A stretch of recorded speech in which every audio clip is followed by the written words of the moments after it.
నిర్గమాకాండము 29వ అధ్యాయము.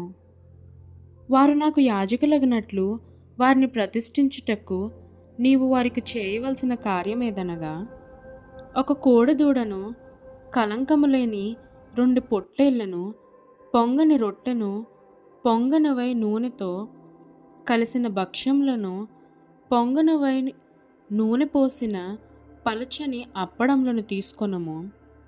గోధుమ పిండితో వాటిని చేసి ఒక గంపలో వాటిని పెట్టి, ఆ గంపను, ఆ కోడెను, ఆ 2 పొట్టేళ్లను తీసుకొని రావలను. మరియు నీవు అహరోనును అతని కుమారులను ప్రత్యక్షపు గుడారం యొక్క ద్వారము దగ్గరకు తీసుకొని వచ్చి నీళ్లతో వారికి స్నానము చేయించి, ఆ వస్త్రములను తీసుకొని చొక్కాయని, ఏఫోదు నిలువుటంగిని, ఏఫోదును, పతకమును అహరోనుకు ధరింపచేసి, ఏఫోదు విచిత్రమైన నడికట్టును అతనికి కట్టి, అతని తల మీద పాగను పెట్టి, ఆ పాగ మీద పరిశుద్ధ కిరీటం ఉంచి, అభిషేక తైలమును తీసుకొని అతని తల మీద పోసి అతనిని అభిషేకింపవలెను. మరియు నీవు అతని కుమారులను సమీపింపచేసి వారికి చొక్కాయలను తొడిగింపవలెను. అహరోనుకును అతని కుమారులకును దట్టిని కట్టి వారికి కుల్లాయిలను వేయింపవలెను. నిత్యమైన కట్టడను బట్టి యాజకత్వము వారికగును. అహరోనును అతని కుమారులను అలాగును ప్రతిష్ఠింపవలెను. మరియు నీవు ప్రత్యక్షపు గుడారము నెదుటికి ఆ కోడెను తెప్పింపవలెను. అహరోనును అతని కుమారులను కోడె తల మీద తమ చేతులనుంచగా, ప్రత్యక్షపు గుడారం యొక్క ద్వారము వద్ద యెహోవా సన్నిధిని ఆ కోడెను వధింపవలెను. ఆ కోడె రక్తంలో కొంచెం తీసుకొని నీ వ్రేలితో బలిపీఠపు కొమ్ముల మీద చమిరి, ఆ రక్తశేషమంతయు బలిపీఠపు అడుగున పోయవలెను. మరియు ఆంత్రములను కప్పుకొను క్రొవ్వంతటిని, కాలేజము మీది వపను, 2 మూత్ర గ్రంథులను, వాటి మీది క్రొవ్వును నీవు తీసి బలిపీఠము మీద దహింపవలెను. ఆ కోడె మాంసమును, దాని చర్మమును, దాని పేడను పాలెమునకు వెలుపల అగ్నితో కాల్చవలెను. అది పాప పరిహార్థమైన బలి. నీవు ఆ పొట్టేళ్లలో ఒకదాని తీసుకొనవలెను. అహరోనును అతని కుమారులను ఆ పొట్టేలు తల మీద తమ చేతులుంచగా, నీవు ఆ పొట్టేలును వధించి దాని రక్తము తీసి బలిపీఠము చుట్టూ దాన్ని ప్రోక్షింపవలెను.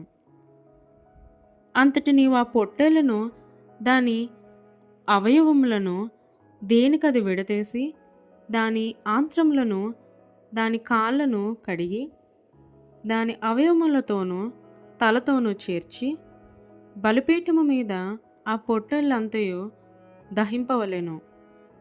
అది యెహోవాకు దహనబలి, యెహోవాకు ఇంపైన సువాసన గల హోమము. మరియు నీవు 2వ పొట్టేలును తీసుకునవలెను. అహరోనును అతని కుమారులను ఆ పొట్టేలు తల మీద తమ చేతులుంచగా, ఆ పొట్టేలును వధించి దాని రక్తములో కొంచెము తీసి అహరోను కుడిచెవి కొన మీదను, అతని కుమారుల కుడిచెవుల కొన మీదను, వారి కుడి చేతి బొటన వేలు మీదను, వారు కుడికాలి బొటన వేలు మీదను చమిరి బలిపీఠము మీద చుట్టూ ఆ రక్తమును ప్రోక్షింపవలెను. మరియు నీవు బలిపీఠము మీదనున్న రక్తములోను అభిషేక తైలములోను కొంచెము తీసి అహరోను మీదను, అతని వస్త్రముల మీదను, అతనితోనున్న అతని కుమారుల మీదను, అతని కుమారుల వస్త్రముల మీదను ప్రోక్షింపవలెను. అప్పుడు అతడును, అతని వస్త్రములను, అతనితోనున్న అతని కుమారులను, అతని కుమారుల వస్త్రములను ప్రతిష్ఠితములగును. మరియు అది ప్రతిష్ఠితమైన పొట్టేలు గనుక దాని క్రొవ్వును, క్రొవ్విన తోకను, ఆంత్రములను, కప్పు క్రొవ్వును, కాలేజము మీది వపను, 2 మూత్రగ్రంథులను, వాటి మీది క్రొవ్వును, కుడి జబ్బను, ఒక గుండ్రని రొట్టెను నూనెతో వండిన ఒక భక్ష్యమును యెహోవా ఎదుటనున్న పొంగని వాటిలో పలచని ఒక అప్పడమును నీవు తీసుకొని అహరోను చేతులలోనూ అతని కుమారుల చేతులలోనూ వాటినన్నిటినీ ఉంచి అల్లాడింపబడు నైవేద్యముగా యెహోవా సన్నిధిని వాటిని అల్లాడింపవలెను.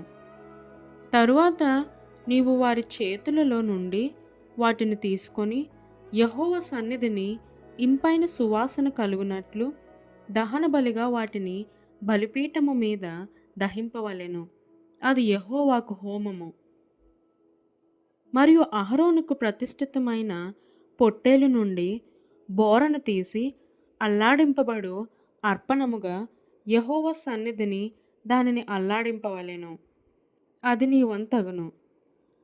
ప్రతిష్ఠితమైన ఆ పొట్టేలులో అనగా అహరోనుదియు అతని కుమారులదియునైన దానిలో అల్లాడింపబడిన బోరను ప్రతిష్ఠితమైన జబ్బను ప్రతిష్ఠింపవలెను.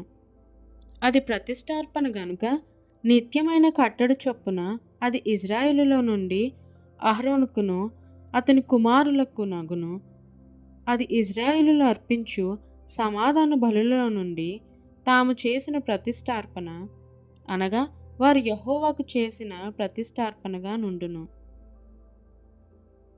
మరియు అహరోను ప్రతిష్ఠిత వస్త్రములను అతని తరువాత అతని కుమారుల వగును. వారు అభిషేకము పొందుటకును ప్రతిష్ఠింపబడుటకును వాటిని ధరించుకొనవలెను. అతని కుమారులలో నెవడు అతనికి ప్రతిగా యాజకుడగును. అతడు పరిశుద్ధ స్థలములో సేవ చేయుటకు ప్రత్యక్షపు గుడారములోనికి వెళ్ళినప్పుడు 7 దినములు వాటిని వేసుకొనవలెను. మరియు నువ్వు ప్రతిష్ఠితమైన పొట్టేలను తీసుకొని పరిశుద్ధ స్థలములో దాని మాంసమును వండవలెను. అహరోనును అతని కుమారులను ప్రత్యక్షపు గుడారం యొక్క ద్వారము దగ్గర ఆ పొట్టేలు మాంసమును గంపలోని రొట్టెలను తినవలెను. వారిని ప్రతిష్ఠిత చేయుటకును వారిని పరిశుద్ధపరచుటకును వేటి వలన ప్రాయశ్చిత్తము చేయబడెనో వాటిని వారు తినవలెను. అవి పరిశుద్ధమైనవి గనుక అన్యుడు వాటిని తినకూడదు. ప్రతిష్ఠితమైన మాంసములోనేమి ఆ రొట్టెలలోనేమి కొంచెమైనను ఉదయము వరకు మిగిలియుండిన ఎడల మిగిలినది అగ్నిచేత దహింపవలెను. అది ప్రతిష్ఠమైనది గనుక దాని తినవలదు. నేను నీకు ఆజ్ఞాపించిన వాటన్నిటిని బట్టి నీవు అట్లు అహరోనుకును అతని కుమారులకును చేయవలెను. 7 దినములు వారిని ప్రతిష్ఠపరచవలెను. ప్రాయశ్చిత్తము నిమిత్తము నీవు ప్రతి దినమున ఒక కోడెను పాప పరిహార్థ బలిగా అర్పింపవలెను. బలిపీఠము నిమిత్తము ప్రాయశ్చిత్తము చేయుట వలన దానికి పాప పరిహార్థ బలిని అర్పించి దాన్ని ప్రతిష్ఠించుటకు దానికి అభిషేకము చేయవలెను. 7 దినములు నీవు బలిపీఠము నిమిత్తము ప్రాయశ్చిత్తము చేసి దాన్ని పరిశుద్ధపరచవలెను. ఆ బలిపీఠము అతి పరిశుద్ధముగా ఉండును. ఆ బలిపీఠమునకు తగులునదంతయు ప్రతిష్ఠితమగును. నీవు బలిపీఠము మీద నిత్యమును అర్పింపవలసినదేమనగా ఏడాదివి 2 గొర్రెపిల్లలను, ప్రతి దినము ఉదయమందు ఒక గొర్రెపిల్లను, సాయంకాలమందు ఒక గొర్రెపిల్లను అర్పింపవలెను.